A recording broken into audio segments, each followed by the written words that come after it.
नमस्कार प्रिय विद्यार्थियों। कुरुक्षेत्र के प्रथम सर्ग के दूसरे भाग में हम आगे बातचीत कर रहे हैं और अभी तक हमने जितना इस काव्य के प्रथम सर्ग को समझने का प्रयास किया है उससे हमें ये मालूम पड़ा है कि युद्ध और युद्ध के परिणाम, युद्ध का कारण और युद्ध की पीछे की जो एक साजिश और युद्ध के पीछे जो स्वार्थ लोलुप नायकों की जो द्रोहाग्नि है, इन सब के बारे में हमने बातचीत की है। हमने जब क्लास छोड़ी थी तब हमने एक बात की थी कि भाई एक व्यक्ति है जो युद्ध जीतता है और जीतने के बाद में जो सेना नायक है, जो युद्ध का नायक है, उसको भी एक प्रकार से ग्लानि होती है। बुरे से बुरे आदमी को हिंसा करने के बाद में, किसी का गला रेतने के बाद में, किसी की हानि का जिम्मेदार होने के बाद में और किसी की हानि की जिम्मेदारी को महसूस करने के बाद में पश्चाताप तो होगा। ये बात तो स्वाभाविक है। ये उसी नायक की बात चल रही है जिसको पश्चाताप होता है युद्ध के बाद। आगे हम बात करेंगे। हमने एक चर्चा की थी सत्य के आघात की, कि उसके भीतर से सत्य की एक चोट उसको पड़ती है। आघात का मतलब चोट। उसके भीतर से एक आवाज़ उसको आती है कि क्या यही एक उपाय था, यही एक अमोघ उपाय था, है ना। शस्त्र ही क्या अमोघ उपाय था। अमोघ का मतलब अचूक। तो क्या शस्त्र को छोड़कर कोई दूसरा उपाय नहीं था? कितने लोगों को मारा, कितने लोगों का नाश हुआ, कितने परिवार बर्बाद हुए, कितना प्रकृति, पर्यावरण, पशु पक्षी, पता नहीं किन किन को हानि हुई है। तो ये उसके मन में भाव उठता है। यही सत्य की चोट है। तो सहसा हृदय को तोड़कर कढ़ती प्रतिध्वनि प्राणगत अनिवार्य सत्याघात की। कढ़ती निकलती है, एक ग्राम्यत्व दोष है। प्रतिध्वनि यानी भीतर से एक आवाज़ आती है। प्राणगत, प्राण में बसी हुई। अनिवार्य, अनिवार्य का मतलब है जिसका निवारण नहीं किया जा सकता। निवार का मतलब है निवारण योग्य और अनिवार्य का मतलब है जिसको रोका नहीं जा सकता।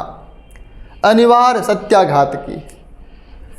अचानक हृदय को तोड़ती हुई, अचानक हृदय को अतिक्रमण करती हुई, हृदय का अतिक्रमण करती हुई भीतर से सत्य की ऐसी आवाज़ निकलती है उसके मन से जिसको रोका नहीं जा सकता। उसके प्राणों में बसी हुई। वो असल में ईश्वर है तो, और अगर शैतान है तो वो हमारे ही भीतर ही बसता है। अगर आपके भीतर से ये आवाज़ आती कि मारो मारो, काटो काटो, तो वही आवाज़ आपके भीतर से आती है। और आपके भीतर से आवाज़ आती है नहीं किसी को बचाओ, मारो मत, तो ये भी आवाज़ आपके भीतर से ही आती है। तो प्राणगत, प्राणों में बसी हुई। प्रतिध्वनि सत्याघात की। प्रतिध्वनि भीतर से ध्वनि, एक सत्य के आघात की, सत्य के चोट की, असली बात की, मानवीयता की, इंसानियत की एक आवाज़ उसके भीतर से आती है जिसको रोका नहीं जा सकता। और वह आवाज़ हृदय को तोड़कर बाहर निकलती है। हृदय का टूटना मतलब है दुखी होना। बातें तो हृदय से यूं ही निकलती रहती है, लेकिन हृदय को तोड़कर निकलने वाली आवाज़ हमें एक प्रकार से बेचैन और व्याकुल कर देती है। हृदय को तोड़ने का मतलब ये नहीं है कि हृदय कोई दरवाज़ा है, कोई दीवार है जिसको तोड़ के कोई बाहर आ गया, सांड आ गया, हीरो आ गया, ऐसा नहीं है। हृदय को तोड़ने का मतलब है कि हृदय सामान्य स्थिति में तो नहीं है। बहुत से भाव हमारे मन में से, हमारे हृदय में से निकलते रहते हैं, लेकिन हम सामान्य बने रहते हैं। लेकिन कोई आवाज़ इतनी तेज़ी से, इतनी आक्रामक तरीके से हमारे हृदय से निकलती है कि उस समय हमारा हृदय बेचैन हो जाता है, हम बेचैन हो जाते हैं। ये वैसी बात है। और वो सोचता है, जीता हुआ योद्धा, जीता हुआ नायक, विजयी नायक सोचता है। विजयी नायक नयन कीचड़, कीचड़ से मतलब नयन से कीचड़ डालता है। वो सोचता है नर का बहाया रक्त, हे भगवान मैंने क्या किया, ये मैंने क्या कर दिया।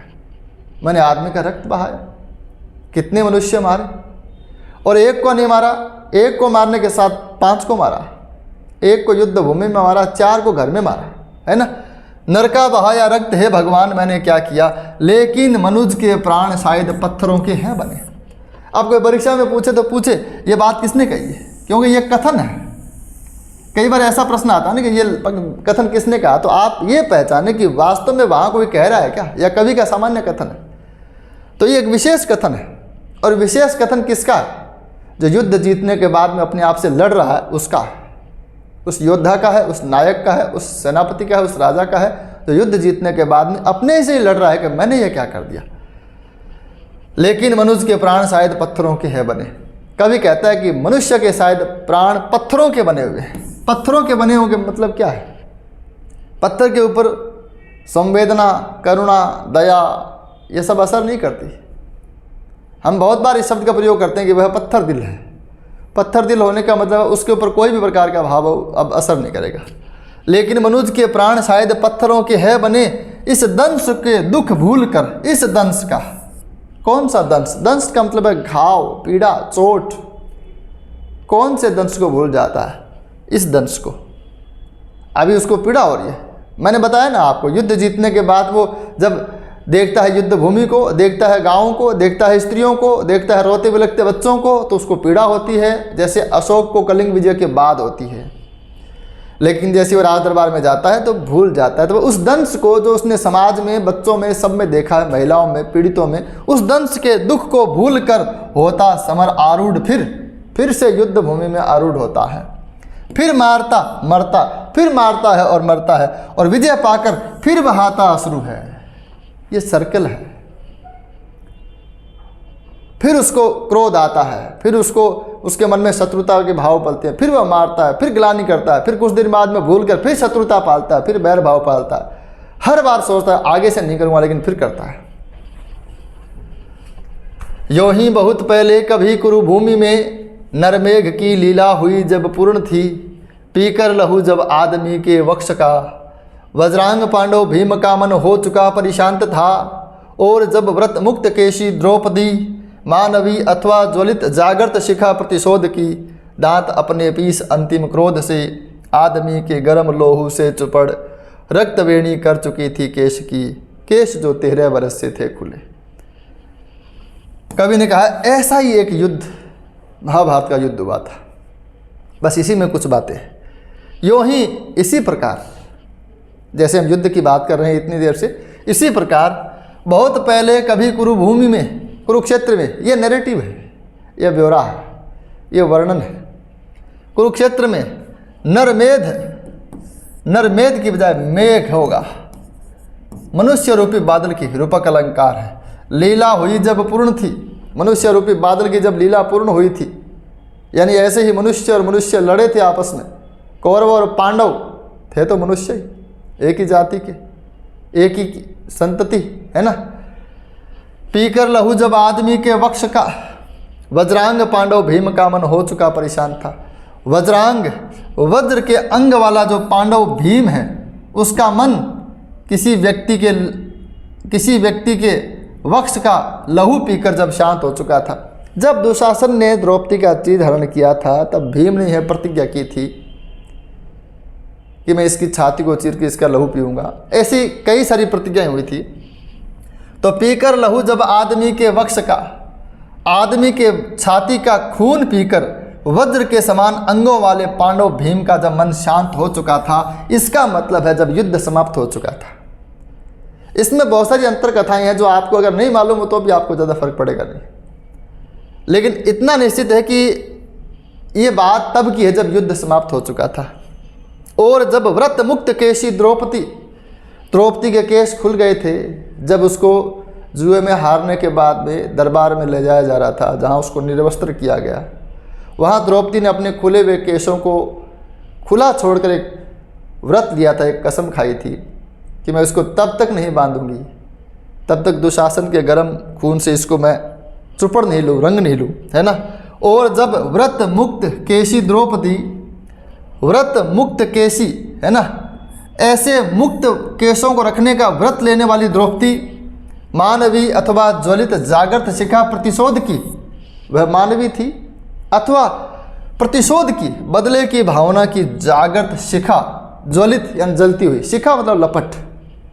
वैसे तो शिखा दीपक की लौ को भी कहते हैं, लेकिन यहाँ जैसे शिखा के लिए विशेषणों का प्रयोग किया गया है, शिखा जागृत, ज्वलित यानी अग्नि की लपट, जो जागृत है, जो ज्वलित है ना, प्रतिशोध की, यानी द्रौपदी क्या है, यहाँ संदेह अलंकार भी कहा जा सकता है। द्रौपदी वह मानवी थी या प्रतिशोध की ज्वाला, जीती जागती प्रतिशोध की ज्वाला थी।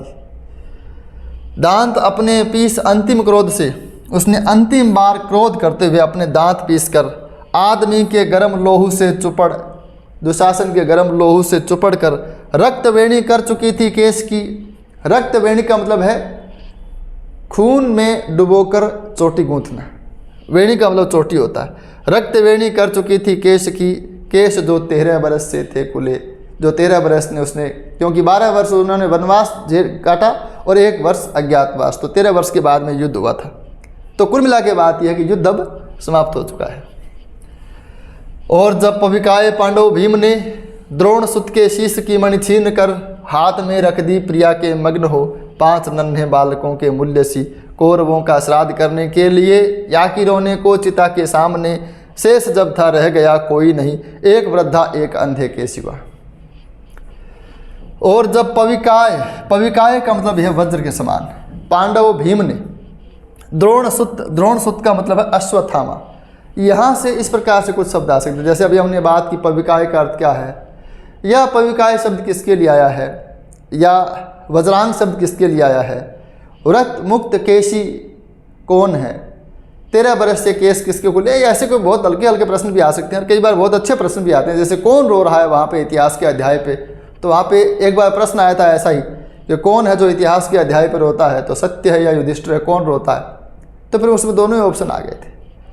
ये प्रश्न जो होते हैं वो वास्तव में थोड़े से मतलब मुश्किल प्रश्न होते हैं और उसमें ठीक ठीक उत्तर निकालना मुश्किल होता है।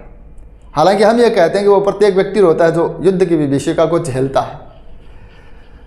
और जब ये बात तब की है जब वज्र के समान अंगों वाले पांडव भीम ने अश्वत्थामा की शीश की मणि छीनकर हाथ में रख दी, प्रिया के मग्न हो, अपनी पत्नी द्रौपदी के हाथ में मग्न होकर रख दी थी 5 नन्हे बालकों के मूल्य सी।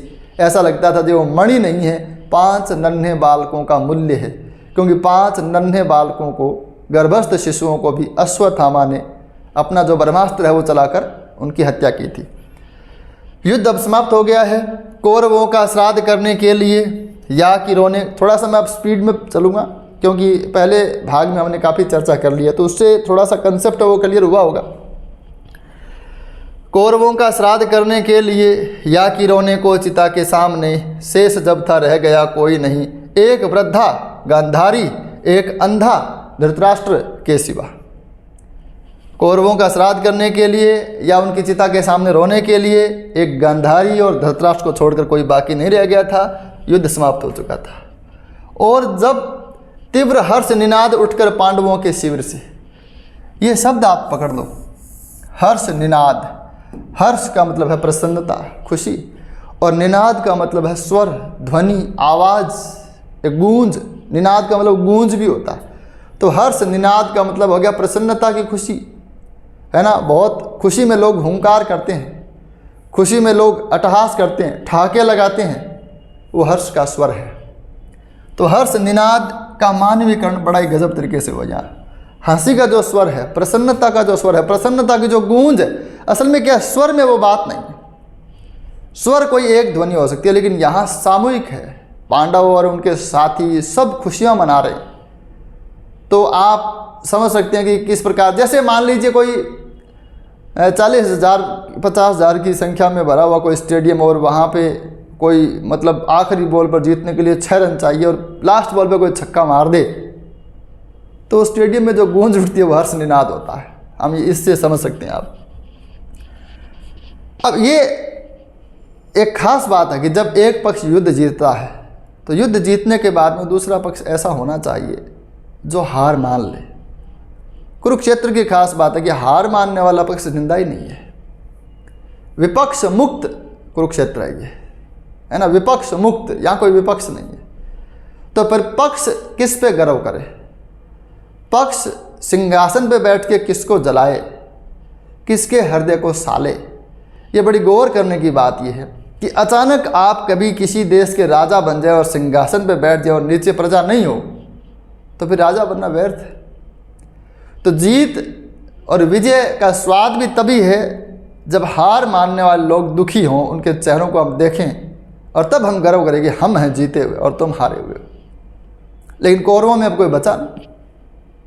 तो पांडव जो खुशी मना रहे हैं वो खुशी किस काम की, जब उस खुशी से जलने वाला कोई नहीं है, उस खुशी से कष्ट भोगने वाला कोई नहीं। कोई चुनाव जीते और फिर कोई सामने चुनाव हारे और उसके घर के सामने पटाखे फोड़ें, तब जो पटाखे फोड़ने वाले को, जीतने वाले को आनंद आता है, क्योंकि उसको मालूम है कि तुम्हारे पटाखों को सुन सुनकर कोई कुड़ रहा है, कोई सड़ रहा है, कोई भीतर भीतर जल रहा है, किसी को गुस्सा आ रहा है, तब उसको शांति मिलती है। वो शांति पांडवों को नहीं मिल सकती, क्योंकि विपक्ष नहीं है। और जब तीव्र हर्ष निनाद उठकर पांडवों के शिविर से, तीव्र तेज हर्ष की ध्वनि उठकर पांडवों के शिविर से घूमता फिरता गहन कुरुक्षेत्र की मृत भूमि में, जो हर्ष की ध्वनि है, जो हर्ष की गूंज है, जो खुशी की गूंज है, जो स्वर है, वो पांडवों के शिविर से उठकर घूमता फिरता है गहन कुरुक्षेत्र की मृत भूमि में, कुरुक्षेत्र की मरी हुई भूमि में। भूमि कैसे मरी हुई हो सकती है और भूमि कैसे जीवित हो सकती है? आप कल्पना करें कि ऐसा स्थान है जहाँ कोई भैंस को पानी पिला रहा है, कोई घास काट रहा है, कोई सब्जी बना रहा है, कोई बच्चे खेल रहे हैं, वो जीवित भूमि है।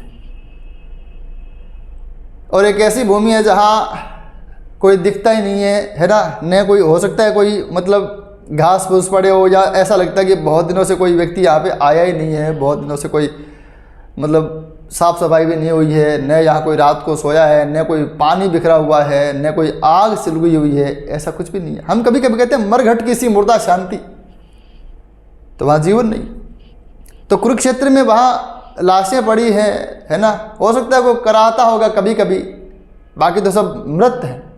तो इसीलिए मृत भूमि कहा गया कुरुक्षेत्र की भूमि को। लड़खड़ाता सा हवा पर एक स्वर निस्सार सा, लड़खड़ाता सा, वो जो हर्ष का स्वर है, वो जो खुशी की गूंज है, सारी बात उसी के बारे में होगी आगे। वो जो खुशी की गूंज है, जो अट्टहास है पांडवों का, वो हवा में तैरता है, कुरुक्षेत्र की मृत भूमि में जाता है। और वो हर्ष के स्वर की खास बात है, हर्ष का जो स्वर है, जो अट्टहास का स्वर है, उसकी खास बात है कि मैं जाके किसी के हृदय में चुभूं, किसी को टारगेट करूं। लेकिन किसको करे टारगेट, क्योंकि विपक्ष वहां पे है नहीं। इसलिए लड़खड़ाता सा, वह लड़खड़ाता सा हवा पर एक स्वर निस्सार, निस्सार का मतलब है व्यर्थ, हवा पर व्यर्थ, बेकार में, क्योंकि किसी को कष्ट वो दे नहीं सकता, किसी के हृदय को तड़पा नहीं सकता, किसी के हृदय को जला नहीं सकता। इसलिए हर्ष का स्वर निस्सार सा हवा में, है ना, लौट आता था भटक कर पांडवों के पास से, घूमता, लड़खड़ाता, कुरुक्षेत्र की मृत भूमि में व्यर्थ घूमता और लौटकर वापस पांडवों के पास आ जाता, क्योंकि कोई नहीं है जिसके हृदय को वो दुखी कर सके। जीवितों के कान पर मरता हुआ स्वर मरेगा कैसे? बड़ी मतलब कविता की यही खास बात है कि बड़ी अच्छी चीज़ें, बड़ी रोचक चीज़ें हमें जानने को मिलती है। कोई स्वर मरता कैसे, हालांकि विज्ञान भी ये बताता है, लेकिन अलग तरीके से, और कवि बताता है अलग तरीके से। कोई आवाज़ जितनी हम उसको डेसिबल में बोलते हैं, वो धीरे धीरे उसकी जो साउंड है वो धीरे धीरे कम होती जाती है, और फिर वो बहुत दूर जाके बहुत मंद सुनाई देती है, इसलिए मतलब वहाँ वो मर रही है। तो वो जो स्वर उनके शिविर से निकलता है, मृत भूमि में घूमकर वापस जब आता है, तब तक वो धीरे धीरे शांत हो रहा होता है। इसलिए कहा है जीवितों के कान पर मरता हुआ। और जीवित कौन है? पांडव। यही बातें ध्यान रखनी है हमें। जीवित कौन है? जीवितों के कान पर मरता हुआ, उनके पास आकर धीरे धीरे वो स्वर शांत हो रहा है, वो अट्टहास का स्वर, वो खुशी का स्वर, और उन पर व्यंग्य सा करता हुआ, और पांडवों पर व्यंग्य कर रहा है। वो क्या व्यंग्य कर रहा है, क्या टोंट कस रहा है कि देख लो बाहर महासुनसान है, तुम अपने शिविर में बैठे जाम से जाम टकरा रहे हो, खुशियां मना रहे हो, है ना, डीजे लगा लिया, डांस कर रहे हो, जीत गए हु हा कर रहे हो, पटाखे छोड़ रहे, लेकिन देखो बाहर जाके, बाहर महासुनसान है। सुनसान भी अपने आप में बहुत विकट स्थिति है, लेकिन महासुनसान सुनसान की व्यापकता को और गहरा कर देता है। सालता जिनका हृदय में, सालता कष्ट देता, तकलीफ देता, जिनका हृदय में, जिनके हृदय को तकलीफ देता। ये हर्ष का स्वर कर रहा है, इसका मानवीकरण है, हर्ष के स्वर का मानवीकरण है ये। सालता जिनका हृदय में, मैं जिनके हृदय को तकलीफ देता, लोग वे सब जा चुके। वे सब लोग तो अब है नहीं इस संसार में, तो मैं जाके किसको तकलीफ दूं? तुम्हारी जीत किसके ऊपर? अच्छा, जो मर गया उसके ऊपर तो कोई विजय हो नहीं सकती। जो मर गया उसके लिए तो तुम चाहे राजा बनो, चाहे मंत्री बनो, चाहे कुछ भी बनो, उससे क्या फ़र्क पड़ता है? इसलिए मैं किसको तकलीफ़ दूँ? अगर तुम राजा बनते, मुकुट पहनते, शीश पर किसी की आंख में चुभते, तब कोई मेरी सार्थकता थी। हर्ष के स्वर में छिपा जो व्यंग्य है, हर्ष के स्वर में छिपा जो व्यंग्य है, हर्ष का स्वर जो बात कह रहा है, उसको सुनने वाला कौन है यहाँ पे? कौन सुन समझे उसे? सब लोग तो अर्धमृत से हो रहे आनंद से। आनंद से अधमरा कोई कैसे हो सकता है? आनंद से अधमरा इसलिए हो जाता है कि उसको ध्यान नहीं रहता कि किस किस को मार के तुमने ये आनंद प्राप्त किया है। आनंद से अधमरा इसलिए हो सकता है कि तुमने इस आनंद को प्राप्त करने में कौन कौन सी चीज़ों को और कौन कौन सी कीमत तुमने चुकाई है ना? कई बार हम देखते हैं कि शादी ब्याह में लोग जा रहे हैं, डांस कर रहे हैं, डीजे पर दारू पी रखी है ना, होश ही नहीं है, कोई मतलब किसी को तकलीफ़ है या किसी को कोई पीड़ा हो रही है या किसी को कोई परेशानी हो रही है उनकी वजह से, लेकिन वो अपनी आनंद में, ऐसे आनंद से अर्धमृत अपने को बहुत मिल जाएंगे, बहुत खूब आपको ट्रैफिक में मिलेंगे, शादी ब्याह में मिलेंगे, स्कूल कॉलेज में मिलेंगे, अपने आनंद में। मैं हमेशा एक बात कहता हूँ कि आप अपना जीवन का आनंद लें, लेकिन इसकी पहली शर्त ये होना चाहिए कि आपके आनंद से दूसरे के किसी के जीवन में दखल नहीं हो। लेकिन जो व्यक्ति अपने आनंद में दूसरे के जीवन को नहीं देखता, वो आनंद में अर्धमृत होता है, उसमें चेतना नहीं होती। तो ऐसे ही हैं पांडव। तो कवि कहता है कि हर्ष के स्वर में छिपा जो व्यंग्य है, हर्ष के स्वर में जो व्यंग्य छिपा है कि भाई किसको जाके कष्ट दूं मैं, तुम ये बताओ, तुम क्यों हंस रहे हो, किसके लिए हंस रहे हो? क्योंकि तुम्हारे हंसने से कोई दुखी होने वाला नहीं है, तुम्हारी खुशी से कोई जलने वाला नहीं है, विपक्ष नहीं है, तो हारने वाला नहीं हो तो जीतने का मतलब क्या है? बात ये हो रही है।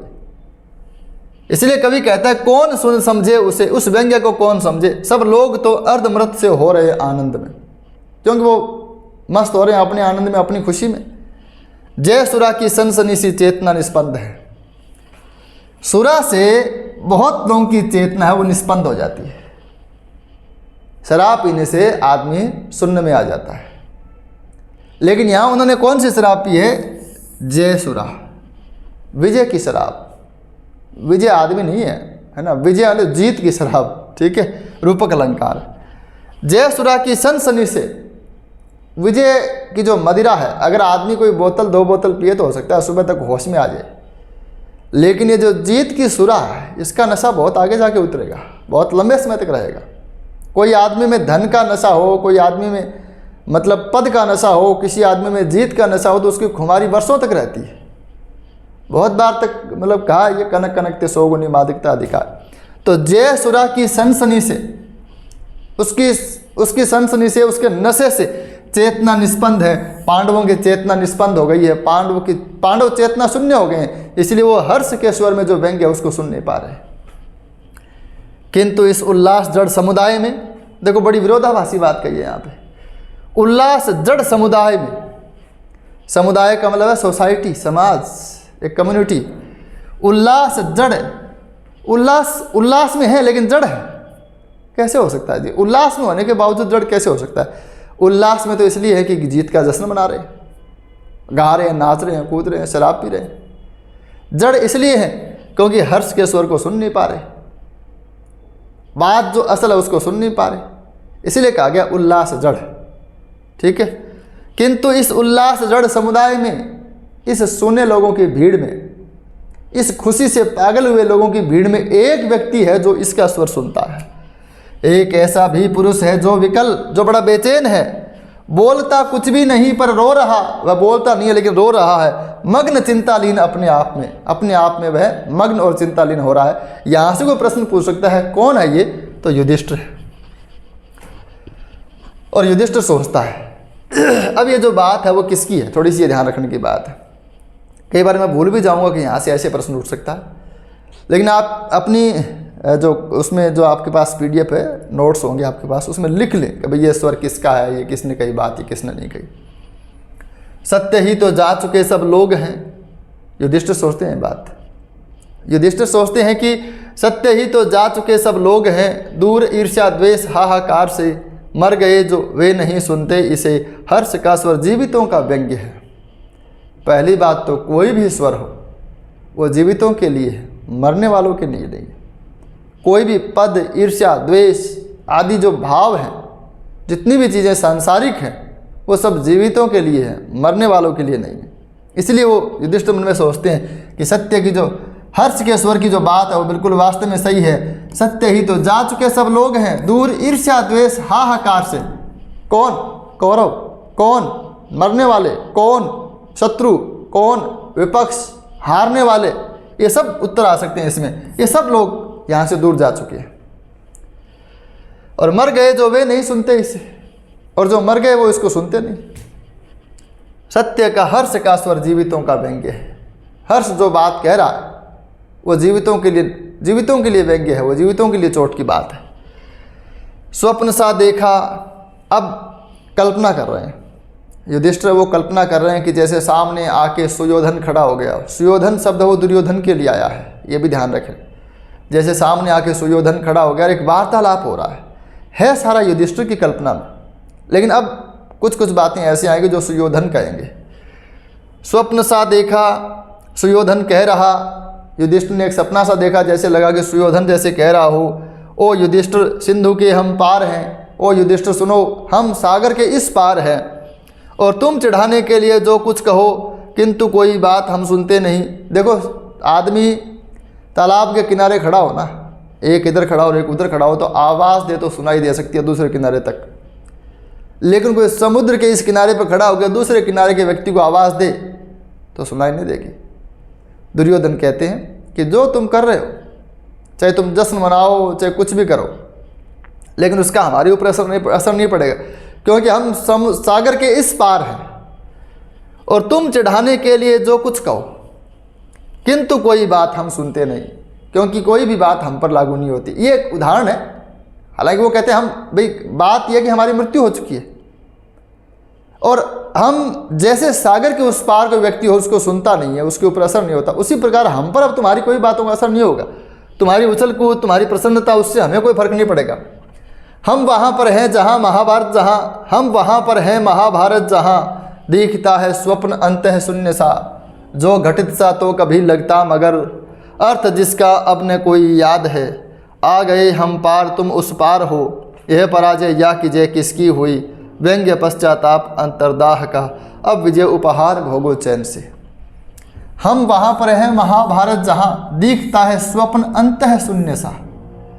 हम वहाँ पर हैं, हम अब उस स्थिति में हैं जहाँ पे महाभारत एक सपना सा लगता है, अंत है शून्य, भीतर का खालीपन सा लगता है। इसका भाव ये है कि हमें लगता नहीं है कि कुछ हुआ था, है ना। यहाँ पर नीचे बात एक और गहरी बात उन्होंने स्पष्ट करने के लिए और भी कहा है कि जो घटित सा तो कभी लगता। महाभारत हमें लगता है कि ऐसा कुछ हुआ था, मगर अर्थ जिसका अब न कोई याद है। लेकिन क्यों हुआ था, हम क्या कर रहे थे, तुम क्या कर रहे थे, क्या परिणाम आया, क्यों लड़े थे, ऐसा हमें बिल्कुल इसका मतलब याद नहीं है। कहने का मतलब है कि घटना का हल्का हल्का आभास तो हमें है। महाभारत हमें वहाँ सपना सा दिखता है, हमें ये तो लगता है कि कभी ये घटना हुई थी, लेकिन उसका अर्थ का मतलब ये है कि उसका उद्देश्य क्या था, हमारी उसके पीछे मंतव्य क्या था, और परिणाम क्या हुए, हम हारे जीते, इसका हमें कोई मतलब, हमें ध्यान नहीं है इसका, और हमें इससे कोई लेना देना नहीं है।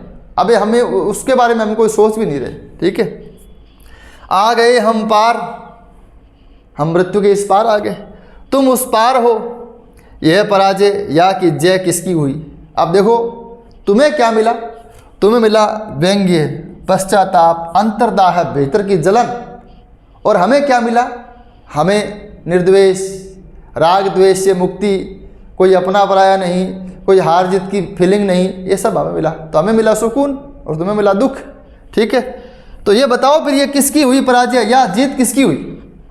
तुम खुद सोचो, किसकी तो हार हुई और किसकी जीत हुई, क्योंकि परिणाम में अच्छा परिणाम आएगा उसी को तो हम जीत मानेंगे।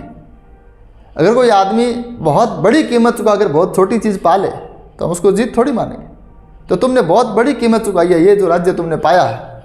ठीक है, अब विजय उपहार कौन कौन से हैं विजय के उपहार, व्यंग्य, पश्चाताप, अंतर्दाह। अब आराम से इनका भोग करो, यही तुम्हारे पल्ले रहेंगे। हर्ष का स्वर घूमता निस्सार सा, लड़खड़ाता मर रहा कुरुक्षेत्र में, और युधिष्ठिर सुन रहे अव्यक्त सा, एक रव मन का कि व्यापक शून्य का। हर्ष का स्वर घूमता निस्सार सा, निसार का मतलब है व्यर्थ, हर्ष का स्वर, खुशी का स्वर। व्यर्थ सा युद्ध भूमि में घूम रहा है, लड़खड़ाता मर रहा कुरुक्षेत्र में, क्योंकि उसको सुनकर कोई कष्ट पाने वाले अभी है नहीं। और युधिष्ठिर सुन रहे अव्यक्त सा, और युधिष्ठिर सुन रहे अव्यक्त। अव्यक्त का मतलब है जो कहा नहीं जा रहा। युधिष्ठिर उसको सुन रहे हैं जो कहा नहीं जा रहा है। युधिष्ठिर को वो सुनाई दे रहा है जो कहा नहीं जा रहा, तो फिर सुनाई कैसे दे रहा है? जो कहीं से नहीं कहा जा रहा वो किसी को सुनाई कैसे दे सकता है? दे सकता है। वो भीतर से आवाज़ आती है, वो एक आवाज़ भीतर से भी आ सकती है। युधिष्ठिर के भी आवाज़ भीतर से आ रही है। ये बहुत गहरी बात है, अगर कोई पूछे तो पूछे, पता नहीं प्रश्न कैसे बनाए इसका, लेकिन यहाँ से एक बात पूछी जा सकती है। एक रव मन का, रव का मतलब है शोर, और युधिष्ठिर सुन रहे अव्यक्त सा, और युधिष्ठिर वो सुन रहे हैं जो कहा नहीं जा रहा, जो अव्यक्त है। व्यक्त तो वो होता है जो कह दिया, है ना। अव्यक्त जो कहा नहीं गया उसको सुन रहे हैं युधिष्ठिर। और वो क्या है? वो मन का शोर है या व्यापक शून्य का? इसमें संदेह अलंकार हो सकता है, बीच में आ गया की, है ना।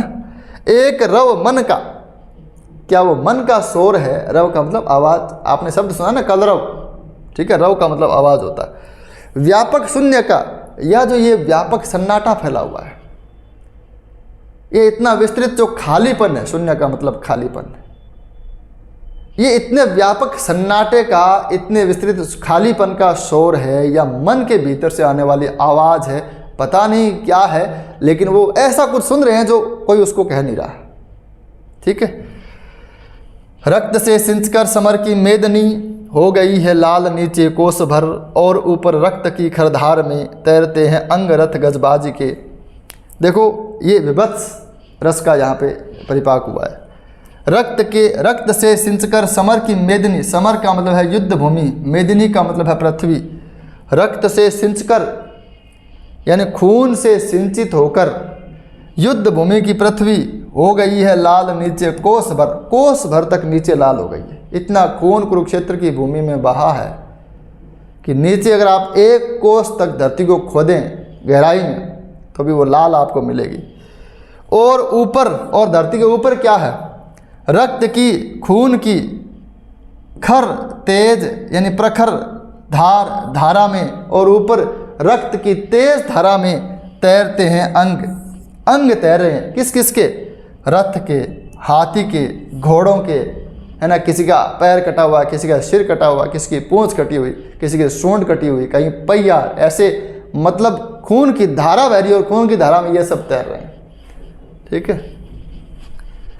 किंतु इस विध्वंस के उपरांत भी इतना मतलब प्रचंड विध्वंस हुआ है महाभारत के युद्ध में, किंतु इस विध्वंस के उपरांत भी शेष क्या है?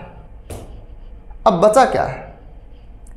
भाई जीत मिल गई, विजय मिली पांडवों को, तो विजय के बाद में उनको सुकून मिलना चाहिए था, लेकिन मिलती है एक चोट, भीतर से एक चोट मिलती है। और चोट क्या है? पहली चोट तो यही है कि क्या युद्ध जरूरी था? इतने लोगों को मारकर, इतने लोगों के खून से हाथ रंगकर, और ये जो मुकुट मैं पहनूंगा लोगों की हड्डियों के ढेर पर बैठकर, क्या ये उचित है? पहली चोट तो यही है। दूसरी चोट ये है कि कौन है जिसको हम दिखाएं कि हम राजा हैं। भाई हम 5 भाई, हम परिवार के तो लोग हैं, हम 5 ही तो बचे हैं, और द्रौपदी, तो किसको दिखाएं कि हम राजा? हमारे अपने पुत्र, हमारी अपनी संतानें मारी गई, तो किसको दिखाएं हम राजा? क्योंकि शत्रु नहीं है, न अपने हैं। मुझे तो ये भी लगता है कि अगर आप ऊंचा मकान बनाना चाहते हैं तो आपको अपने भाई बंधु से भी ज़्यादा अपने शत्रु चाहिए, क्योंकि भाई बंधु मकान की तारीफ करेंगे, उससे आपको संतुष्टि नहीं होगी, लेकिन आपके शत्रु आपके मकान को देखकर जलते हैं, उससे आपको संतुष्टि होती है। सच्ची संतुष्टि तभी होती है जब आपके पास गाड़ी है ना, अच्छा पद है, और बड़े अपने जो स्नेही जन हैं वो प्रशंसा करें कि भाई अच्छी गाड़ी तुम्हारे पास, बंगला, तुम्हारा रुतबा बहुत अच्छा है, तो हमें सुकून नहीं मिलता। सुकून हमें तब मिलता है कोई देख कर जले हमें, तब हमें सुकून मिलता। तो न तो अपने हैं न पराए हैं, तो बचा क्या? किंतु इस विध्वंस के उपरांत भी शेष क्या है? व्यंग्य ही तो भाग्य का, भाग्य का व्यंग्य ही तो है भी। क्या पाया तुमने? चाहता था प्राप्त मैं करना जिसे, तत्व वह करगत हुआ या उड़ गया? ये मूल सवाल है, ये महत्वपूर्ण है। ये युधिष्ठिर कह रहे हैं, चाहता था प्राप्त मैं करना जिसे, मैं जिसे प्राप्त करना चाहता था। असल बात तो है कि मैं क्या प्राप्त करना चाहता था? राज्य। तो उसका लेकर करूँगा क्या? राजमुकुट अब पहनकर किसको दिखाऊं? क्या प्राप्त करना चाहता था मैं? क्या मैं यही चाहता था कि सब मारे जाएं और हम 5 शेष रह जाएं? क्या मैं यही चाहता था कि कुरुक्षेत्र की युद्ध भूमि कोस भर खून से लाल हो जाए, खून की नदियां बह जाए? क्या मैं ये चाहता था? पता नहीं मैं क्या चाहता था। और मैं जो चाहता था वो मिला कि नहीं मिला? कोई राज्य, कोई धन, कोई संपदा सुख के लिए चाहता है।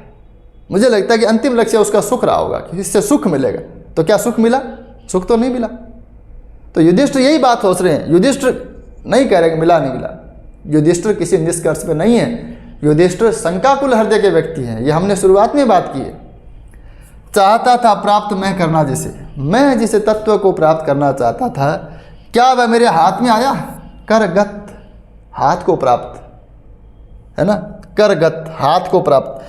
क्या वह तत्व मेरे हाथ में आया या उड़ गया, या मेरे हाथ से उड़ गया? जो मैं प्राप्त करना चाहता था, जो मैं हासिल करना चाहता था, क्या मैं वो हासिल कर पाया? ये ऐसा युधिष्ठिर सोचते हैं। सत्य ही तो मुष्टिगत करना जिसे, चाहता था शत्रुओं के साथ ही, उड़ गए वे तत्व मेरे हाथ में, व्यंग्य पश्चाताप केवल छोड़कर। सत्य ही तो, ये बात सच है। मुष्टिगत, मुष्टिगत मतलब मुट्ठी को प्राप्त, मुष्टि यानी मुट्ठी, यानी मैं जिसे मुट्ठी में करना चाहता था, जिसे चाहता था शत्रुओं के साथ ही। मैं राज्य प्राप्त करना चाहता था शत्रुओं के साथ ही, लेकिन राज्य मिला शत्रुओं के बाद में। जब भूमि खाली पड़ी हो तो उस पर मैं कब्जा कर लूँ तो क्या फर्क पड़ता है? जब कोई रह नहीं गया है प्रतिद्वंदी, तो फिर मैं काहे का राजा? तो मैं इसे शत्रुओं के साथ ही प्राप्त करना चाहता था। उड़ गए वे तत्व, जिसे मैं प्राप्त करना चाहता था वे तत्व उड़ गए मेरे हाथ में, क्या छोड़ के? व्यंग्य और पश्चाताप। अब मेरे मन में केवल एक दुख, एक चोट, एक पछतावा, ये शेष रह गया और कोई मेरे मन में शेष रहा नहीं है। यह महाभारत वृथा निष्फल हुआ। कितने प्रयत्न से युद्ध जीता, कितने जो झूठ बोले, अर्ध सत्य बोला, कितने कूटनीति की चालें चली, कितने लोग मारे गए, कितने दिनों से युद्ध की योजनाएं चली, कितनी अनहोनियां हुई, मारे गए। ये तो बहुत छोटा निष्कर्ष है इस युद्ध का, महाभारत के युद्ध का। महाभारत के युद्ध का परिणाम बड़ा भयंकर हुआ होगा, निश्चित रूप से वैश्विक रहा होगा उसका परिणाम। और उस युद्ध के परिणाम का विजेता, उस युद्ध के परिणाम को भोगने वाला, अंतिम निष्कर्ष पर पहुंचने वाला व्यक्ति, जिसको दुनिया मानती है कि इस युद्ध में यह सबसे हीरो या श्रेष्ठ होकर निकला है, और वो व्यक्ति ये कह दे कि युद्ध व्यर्थ हो गया, तो आप सोच सकते हैं कि युद्ध कितना व्यर्थ रहा होगा। युधिष्ठिर करें ये बात। कौरवों की तरफ से कोई जिंदा होता, गांधारी कह देती, धृतराष्ट्र कह देता, तो बात कोई बड़ी नहीं थी। लेकिन युद्ध को जीतने वाला महानायक ये बात कर रहा है कि महाभारत का युद्ध, यह महाभारत वृथा निष्फल हुआ, इसका कोई परिणाम नहीं आया। उफ, ज्वलित कितना गरल में व्यंग्य है। उफ, ज्वलित जला देने वाला, कितना गरल में जहरीला विषमय व्यंग्य है। ये जो चोट है, ये मेरे भीतर जो एक विचार की चोट उठ रही है, वो कितनी जहरीली, कितनी ज्वलित है। 5 ही असहिष्णु नर के द्वेष से हो गया संहार पूरे देश का। 5 ही असहिष्णु। कौन कह रहा है ये बात? युधिष्ठिर कह रहे हैं। और ये 5 असहिष्णु नर कौन है? ये 500 पांडव है। 5 ही तो लोग थे जो जिद कर रहे थे कि राज्य लेकर रहेंगे। अगर वो 5 लोग कहीं जाकर जंगल में बैठ के तप करते थे, अगर 5 लोग ये जिद छोड़ देते, ऐसा युधिष्ठिर सोचते। हालांकि इसके आगे बहुत सारी बात आगे आएगी। मैं किसी तरफ नहीं हूँ। एक बात तो ये भी है, कई बार विद्यार्थी जब पढ़ते हैं तो मुझे उन्हें लगता है गुरुजी के विचार ऐसे होंगे। नहीं, मेरे कोई विचार नहीं। मैं तो जब तुलसी को पढ़ाता हूँ लगता है जैसे बहुत बड़े प्रकांड मर्यादावादी और मतलब सगुण भक्ति और राम के भक्त हैं। और जब मैं कबीर को पढ़ाता हूँ तो ऐसा लगता है, मुझे ऐसा खुद ही लगने लग जाता है कि मैं कबीर को पढ़ाता हूँ, मुझे लगता है कि भाई मैं एकदम बस घट के भीतर राम उसी को मानता हूँ, कोई कर्म कांड कुछ नहीं है मेरे जीवन में। जबकि ऐसा कुछ नहीं है। है ना।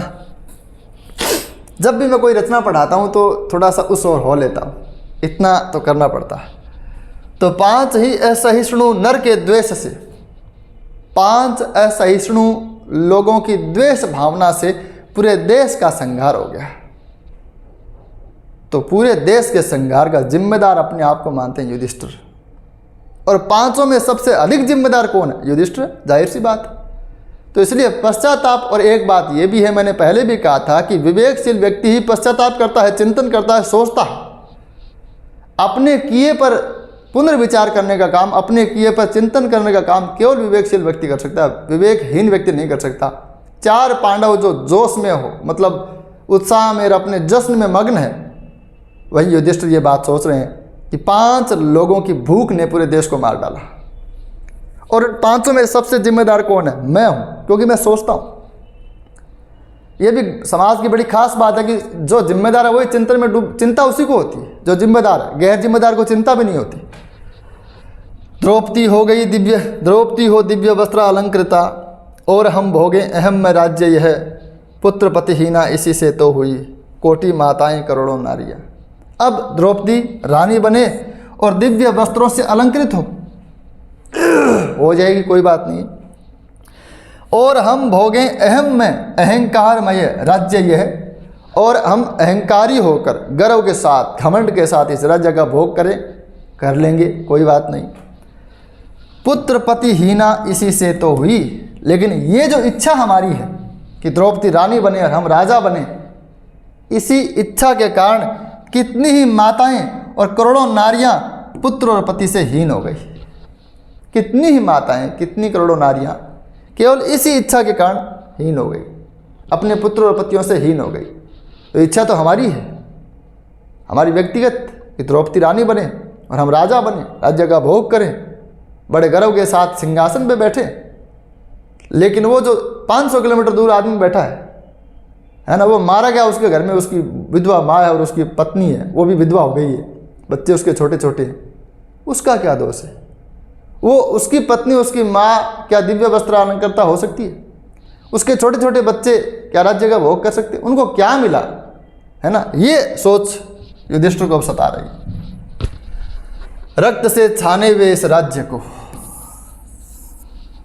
बहुत सारी बातें हमने कर ली, मुझे लगता है अब ज़्यादा डिटेल में जाने की जरूरत नहीं है। रक्त से छाने हुए इस राज्य को, ये जो राज्य मैंने पाया है ये खून से भीगा हुआ है। वज्र हो कैसे सकूंगा भोग में, मैं पत्थर होकर, वज्र का मतलब, हालांकि वज्र अपने आप में पत्थर से भी बहुत ज़्यादा, वज्र का मतलब वज्री है कि मैं वज्र का हृदय लेकर या वज्र जैसा भाव लेकर या अपने आप को वज्र के जैसा कठोर बनाकर कैसे इसका भोग कर सकता हूँ? क्या मैं इतना कठोर हूँ? जब जब मैं सिंहासन में बैठूंगा मुझे करोड़ों माताएं, है ना, नारियां याद आएंगी, जिनके सुहाग उजड़ गए, जिनके लाल उजड़ गए। मुझे खून की बहती हुई नदियां याद आएंगी, मुझे बिलखते हुए अनाथ बच्चे याद आएंगे, ये सब मुझे याद आएंगे। तो कैसे मैं वज्र होकर, कैसे कठोर होकर मैं इसका कैसे भोग कर लूँ? आदमी के खून में यह है सना, आदमी का मतलब संपूर्ण मानव जाति के खून में यह सना हुआ, यह भीगा हुआ राज्य है।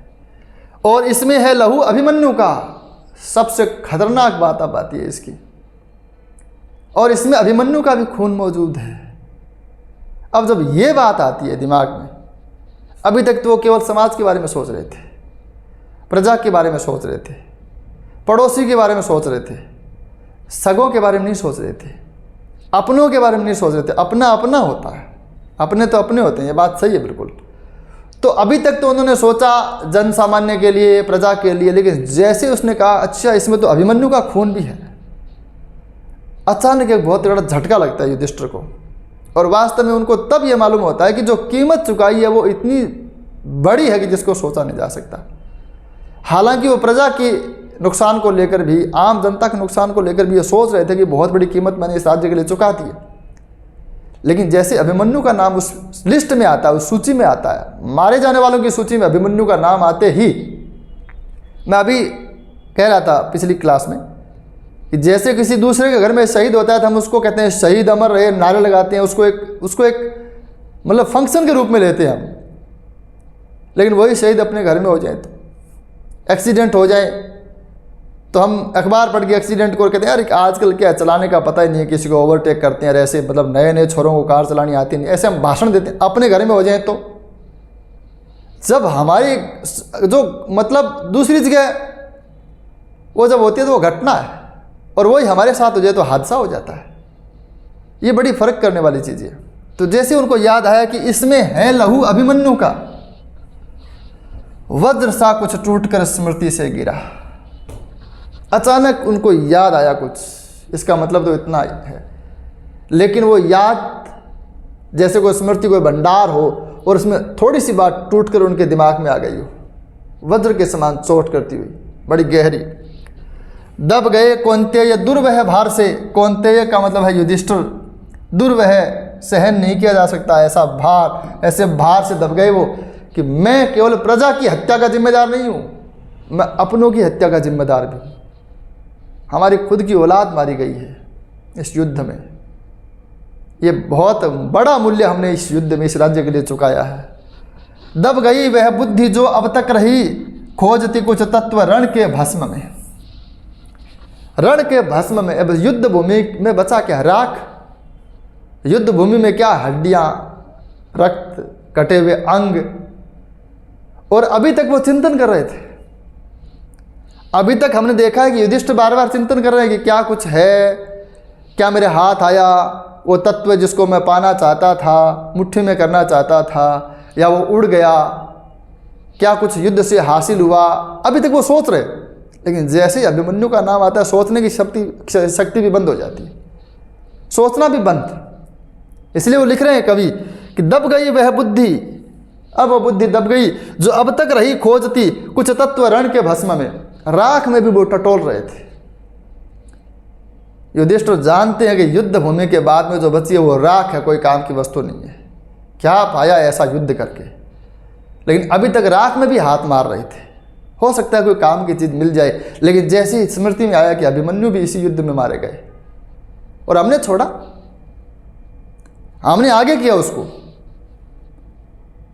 अभिमन्यु को हमने आगे किया। और सबसे बड़े होने के नाते वो अपने घर में, जैसे अब मुझे लगता है कि किसी पिता के सामने उनकी संतानों की अर्थियां जब उठती है तो उससे बड़ा दुष्कर उसके लिए वो समय कोई होता नहीं है मेरे हिसाब से। तो इसलिए अब वो जो राख में भी हाथ मार रहे थे, निस्सार में भी सार खोजने का प्रयास कर रहे थे, अब वो बुद्धि दब गई है। अब यह दबाव बड़ा भारी भयंकर, क्योंकि अपने पर आ गई है बात। अभी तक जन के बारे में सोच रहे थे, अब स्वजन की बात आ गई है। भर गया ऐसा हृदय दुख दर्द से, फैन या बुदबुद नहीं उसमें उठा।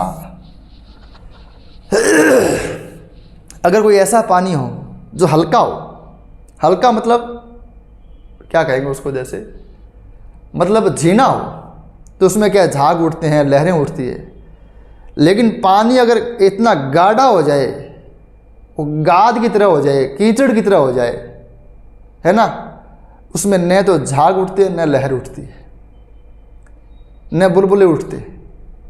दुख इतना भयंकर युधिष्ठिर के हृदय में भर गया है कि उसमें कोई फैन यानी झाग या कोई बुलबुले उठेंगे नहीं। क्या है फैन या बुदबुद? मुझे तो ये लाइन बहुत अनोखी लगती है। देखो, भर गया ऐसा हृदय दुख दर्द से, युधिष्ठिर का हृदय दुख दर्द से ऐसा भर गया कि उसमें फैन या बुदबुद नहीं उसमें उठा। फैन या बुदबुद यानी झाग या बुलबुले असल में विचार है। अभी तक उसके मन में विचार उठ रहे थे, अभी तक वो सोच रहे थे क्या पाया क्या खोया। कभी भाव उठते थे, कभी दुख, कभी स्मृति, कभी अतीत में जाते थे, कभी सुयोधन के बारे में सोचते थे, कभी हर्ष के स्वर के व्यंग्य को सहन करते थे। अब सुन्न हो गए, अब सोचने समझने की क्षमता खत्म हो गई है। अब कोई बुलबुला या झाग इस बुद्धि में उठेगा नहीं।